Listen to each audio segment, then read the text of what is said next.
That and teaching let's have the conversation around that is one of the key pieces there. Yeah, I would agree. And one thing you touched on earlier that I want to go over a little bit more was escalations. I mean, you kind of touched on it during that last piece we talked about. How do you find the best to handle escalations? Because I've seen it handled a number of different ways. I've seen it with side conversations in hallways where you, as the person in charge of maybe all the producers, you hear it secondhand through telephone, or maybe you hear it directly from the client versus from that project manager. Yep. Or there's been times where, a PM might come in and dump it on your desk and say, well, this is your problem now. I don't have any other tools in my tool belt. You're going to have to handle it from here. What are some of the ways that you found best to handle those escalations? And I don't mean necessarily an issue on a project. I don't mean an issue with a client's upset or client's not getting what they needed, but specifically around coaching that person or processes around that escalation. What have you found success in? So I guess those three possible scenarios you laid out as far as how I might hear about an escalation, the one I always try to push for and coach my team on is I only want the third scenario. But I don't want the third scenario when you've exhausted all possible options and you feel like it's my problem to solve. I'd rather, if you're coming to me at that point, it's probably too late and we should have identified it a week or two or a month ago. And so really what my expectation I try to set is, I want to go option 3. I want you to bring the problem to me before I hear about it from the client or before I hear about it from somebody, a designer in the hallway. And I want you to come with a solution, even if it's a terrible solution and it's a terrible solution, at least have one idea in mind. And from there, we'll riff and try to come up with option 2 and option 3 and option 4. So just getting them into that mindset, I think has been generally pretty successful. From there, dealing with it, I think, sometimes they're not comfortable with the negotiation that may need to happen or haven't had that type of a conversation with a client before, which in that case, I'm happy to lead and have them follow along and, let's try it next time once you've heard how I try to approach that. But again, in other cases where even if we write up a script with some talking points, I don't want them reading from a script, but if it's here's the key things you need to hit, are you comfortable having this conversation on your own? We'll go that route more often than not. And sometimes they'd prefer I be there so I can listen in. Sometimes they're like, I'm really, if I know you're in the background listening, I'm going to botch it. So we'll just check back in after and debrief and I'll get their take on how it actually went. Yeah, I've experienced both of those. So in speaking about community with project managers, you founded the Portland Digital PM meetup group, the PDX Digital PM. Can you tell me a bit about the genesis of that meetup group, like how you came up with the idea and then what the rhythm's been and what sort of value and success have you seen from getting those PMs together outside of work from different walks of life? Sure. So I guess the original inspiration would be actually through a digital PM summit, which is the event we met at, obviously. So this was the inaugural year, and I think it was maybe the second day of the conference, there was an informal meetup group about meetup groups over lunch. And so I would say half the people there were successfully running a meetup group, and the other half had some interest in starting one. And I fell into the latter category. Mm-hmm.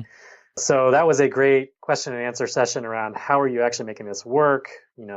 Pluses and minuses, what's working, what's not working.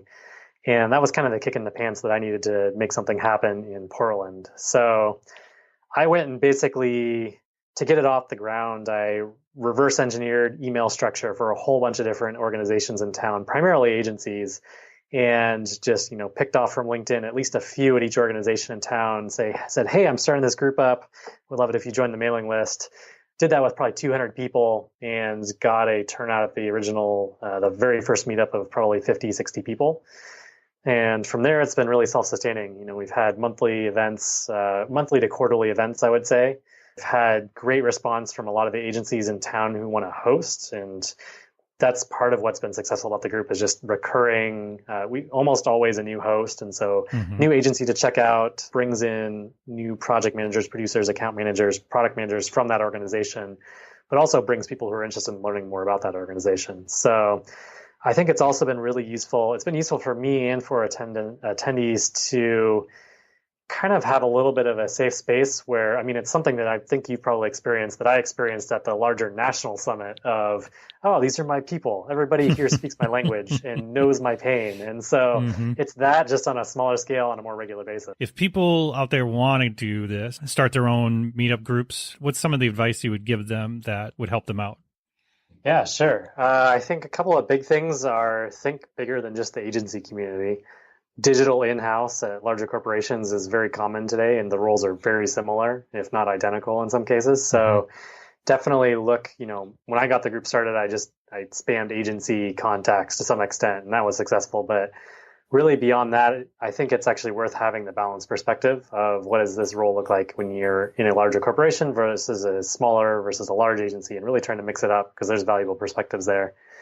The other piece would be find a pace that's sustainable, whether that's monthly events or quarterly events. We've really settled into almost more of a quarterly type of event. And then we have a Slack group where it's easy for people to converse and share content and stay connected that way. So definitely has had to evolve a little bit as tools have changed, as people have changed. And so really, just being flexible and continuing to iterate has been key. So I'd like to cap off the show by asking a series of questions. Any books or podcasts or YouTube channels that you might recommend to someone? Yeah, I'm a big fan of Scott Berkin's books from back in the day and even his blog posts. I believe it was kind of during the time where he was working at Microsoft. And I know his subject matter has kind of transitioned, but he had some great content and still very relevant. One of my favorite blog posts is essentially, I think he calls it Everything is a Project, which was really interesting for me to kind of frame my entire world. And not that I try to bring too much of the project manager mentality to my personal life. I try to leave that behind more often than not.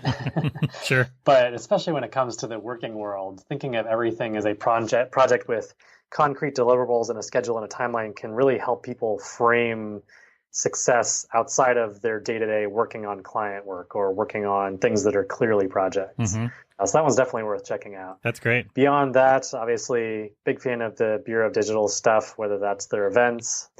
Certainly, if you're in Portland, stop by, check out our meetup group. We always have some good content there. And if people wanted to find the PDX group, if they're in town and happen to be listening and this is the first they've heard of it, where can they find out more info? Yeah, website's pdxdigitalpm.com. A couple other quick questions. What is probably the most impactful tool or digital product that you or your team use that you found to be a cornerstone of your success? Personally, I guess I would say Trello.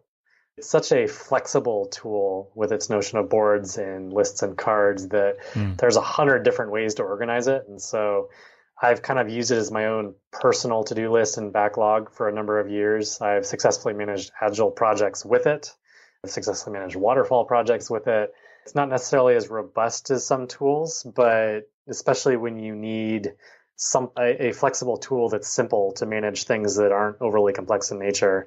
It's great for taking a framework mindset and building something yourself. And so that's where, I guess one of my ethos has always kind of been put process before tool set. And so if you come up with something that's a new process and you don't find the right tool that fits that to a T or even close, you can usually make Trello work. Let me ask you, what is probably some of the best advice you've received in your professional career? Oh man, so many good nuggets. One that comes to mind to some extent related to our conversation today is around process. And I think, really you do have to put people ahead of process. You have to focus on the human elements of the job to be successful. I am still a major proponent of having a known process and a shared process in your organization. Primarily so when you're breaking it and you can make the case for why you're breaking away from that process. So I'm definitely not a stickler for you have to be by the books, do the process every time. It's more everybody should be on the same page and know it. And I don't recall where I first heard that, but that's another piece that stuck with me of have a framework to know when to not use the framework.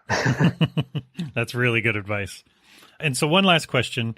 What do you think the most important characteristic that a leader should have that's managing teams in the digital space? Yeah, it's definitely a little bit cliche at this point. but I think the servant leader thing is huge.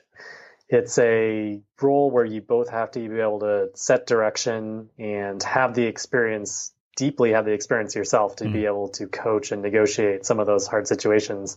At the same time, it also has to be truly a supportive position where you are removing roadblocks for your team and you are making them feel supported and heard, and often translating that for the rest of your leadership team and really being an advocate for, no, they understand the nuance of this project better than anybody else on our team does because they are so in the weeds day to day with the client.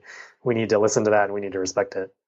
That's great. No, thanks, Adam. That's some really good advice. So I want to thank you for coming on the show. I really appreciate you taking the time.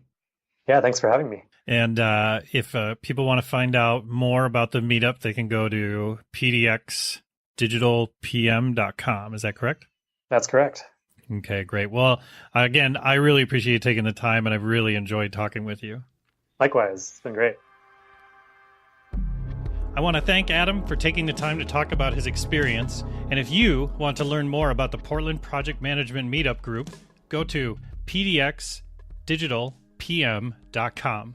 Some folks have asked about a discussion group outside the podcast for talking about subjects we broach on the show. Should we use Slack, Facebook groups, LinkedIn groups? What do you prefer? Shoot me a message if you have any advice or suggestions. I'd love to have a place where we can keep the conversation going. If you have any other thoughts, you can always find me on Twitter at KRTS. And don't forget to subscribe and tell others about the podcast. Thanks for listening.